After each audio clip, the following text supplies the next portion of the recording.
Mr. Whitfield, I'm going to ask you to make the initial opening statement, and then we'll go down the table in order. Thank you, sir. To the members of this honorable body, on behalf of all of the victims who were murdered or injured on May 14th and their families, we sincerely thank you for the opportunity to speak to you today.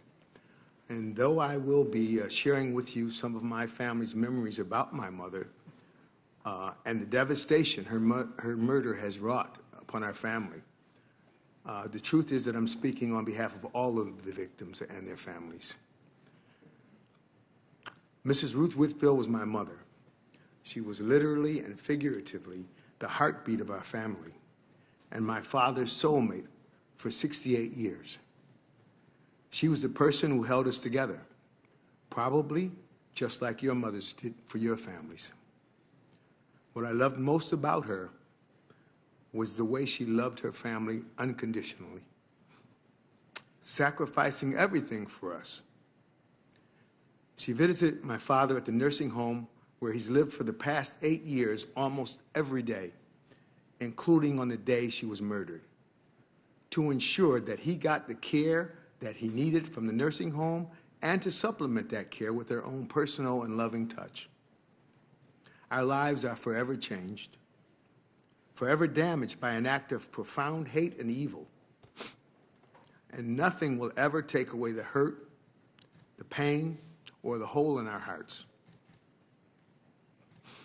For her to be murdered, taken away from us by someone so full of hate, is impossible to understand and even harder to live with. But we're more than hurt. We're angry. We're mad as hell because this should have never happened. We're good citizens, good people. We believe in God. We trust in God.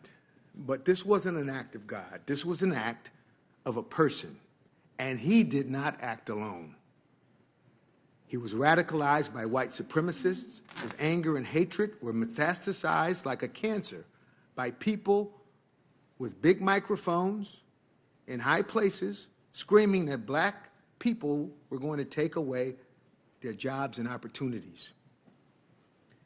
Every enforcement agency charged with protecting the homeland has conducted risk and threat analysis and determined that white supremacy is the #1 threat to the homeland. And yet, nothing has been done to mitigate it or eradicate it. We're people of decency. We're taught to love even our enemies. But our enemies don't love us. So what are we supposed to do with all our anger and all of our pain? Do you expect us to continue to just forgive and forget over and over again? And what are you doing?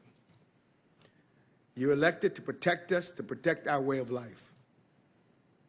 I ask every one of you to imagine the faces of your mothers as you look at mine and ask yourself, is there nothing that we can do? Is there nothing that you personally are willing to do to stop the cancer of white supremacy and the domestic terrorism it inspires?